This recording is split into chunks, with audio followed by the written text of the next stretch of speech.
Good morning, good afternoon, or good evening, ladies and gentlemen. Today, I want to talk about business that is often overlooked until the customer is overcome in a swarm of flies or an invasion of ants. Pest control, extermination, and wildlife removal services. Here on this slide, we have the different types of flies shown, which are a common household pest. Once the weather warms up, the quiet season ends. Flies start gathering around trash bins. Insects begin nesting around buildings. Rodents become more active. And nuisance pests start showing up in people's lives. Pest control is built around a simple reality. As long as people occupy buildings, pests will try to enter them. Here we have a technician pointing out infestation to a customer. Termites are one of the clearest examples of why pest control is not just a convenience service. They do not simply annoy the customer, they attack their structure itself. By the time the property owner sees the problem, the repair bill may already be very expensive.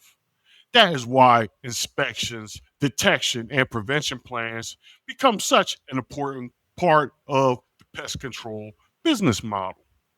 This slide of termites hatching and chewing wood close up makes my business case very clear.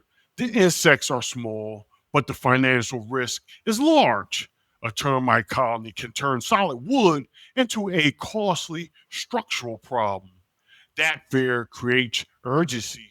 It is not only in killing termites today, but in monitoring, repeating, inspecting, and keeping the property protected over time. On this slide, we are introduced to the different types of wasp nests. Stinging insects is a reason why expertise matters. They may all look like just a nest to the average customer, but each one requires a different level of caution and a different treatment approach. Knowledge reduces risk for the customer and turns pest removal into a professional service, not just a quick spray, run away, and pray job. On this slide, we can see the beginning of an ant invasion, which is a good reminder that pest problems can scale very quickly. What starts out as a few ants on the counter, sidewalk, or along the wall may actually be connected to a much larger colony. For the customer, it feels like an attack. The business is not just removing what the customer can see, it is finding the source of the problem and eradicate the pest before it spreads further.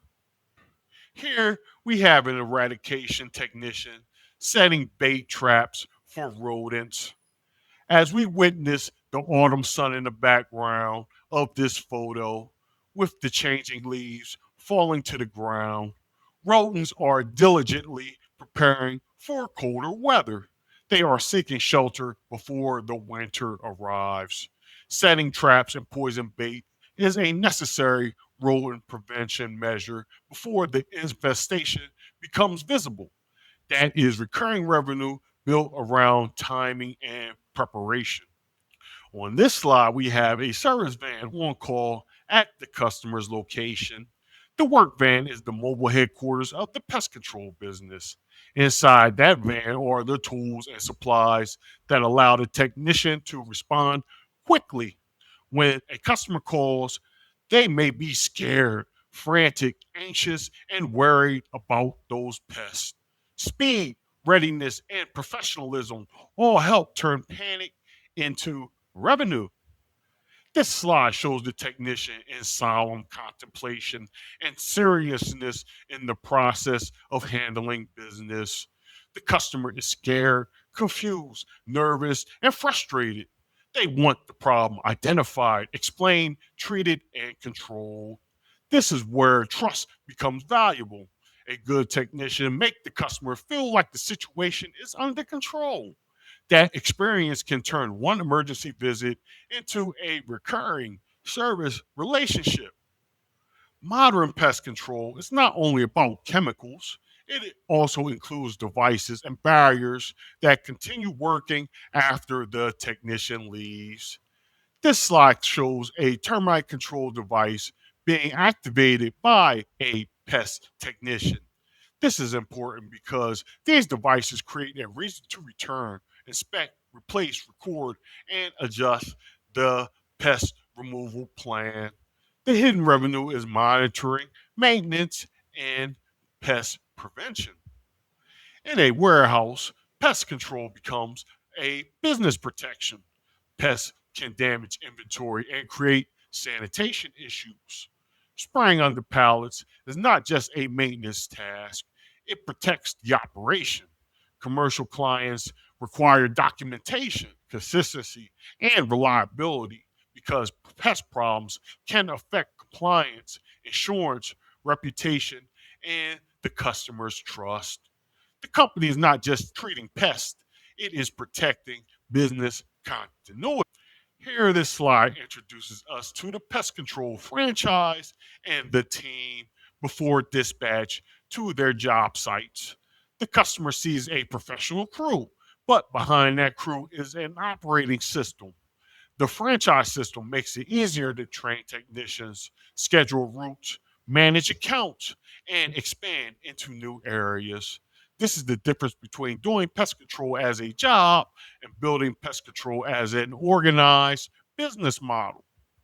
Yet, at the same time, pest control can also begin with one independent operator, one individual with those killer instincts, a work truck, the right tools, and local relationships can become the foundation of a profitable service route.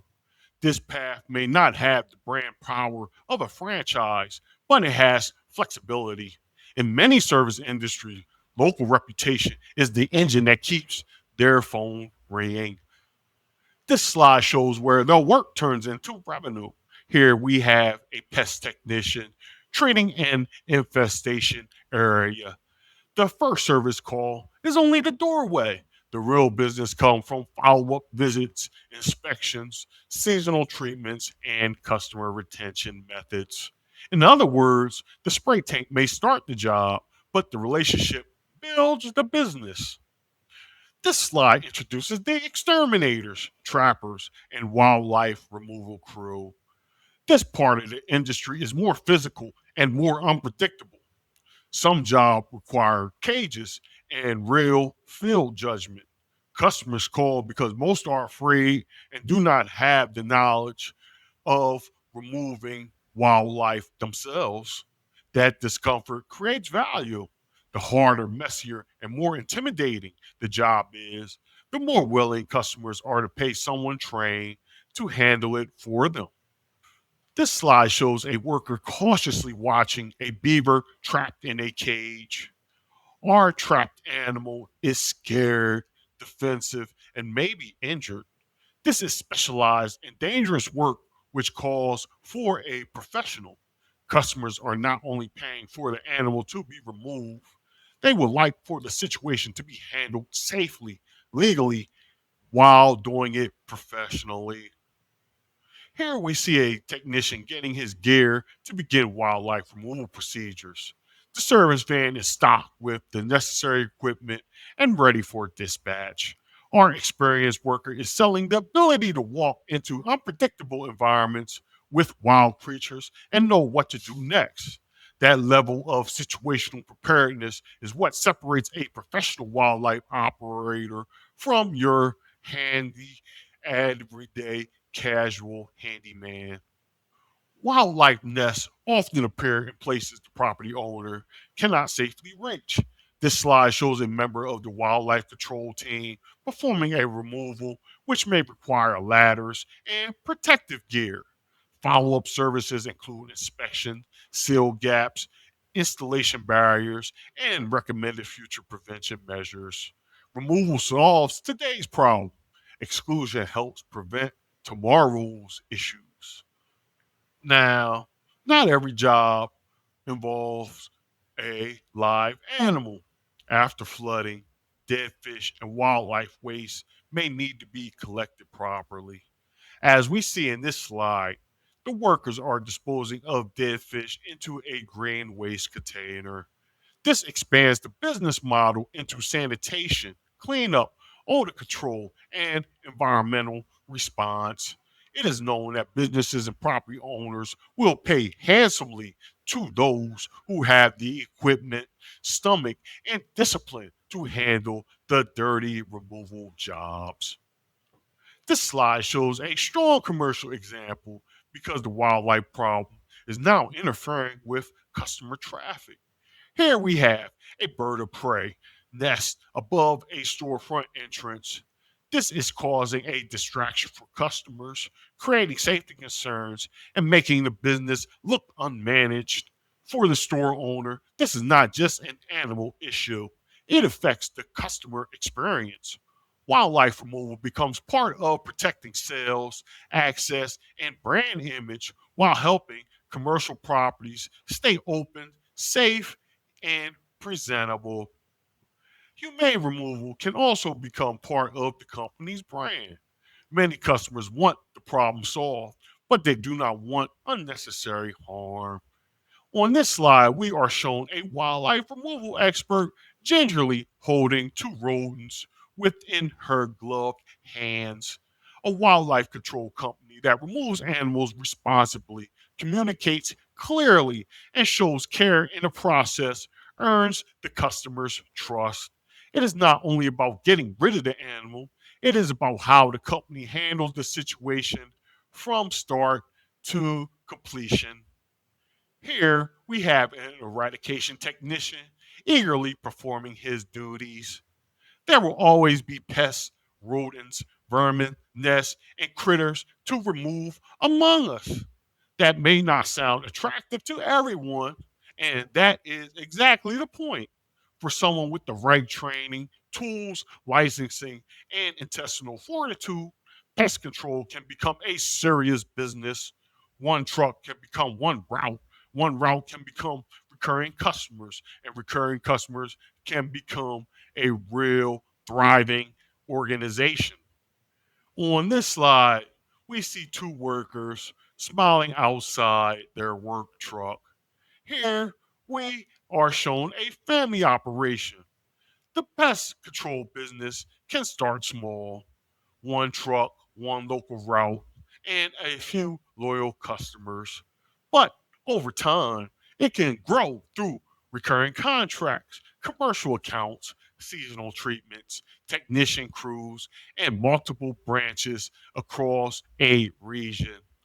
If you have the fortitude to deal with pests and critters, this can be more than dirty work. It can be a profitable and expandable business model. Thank you.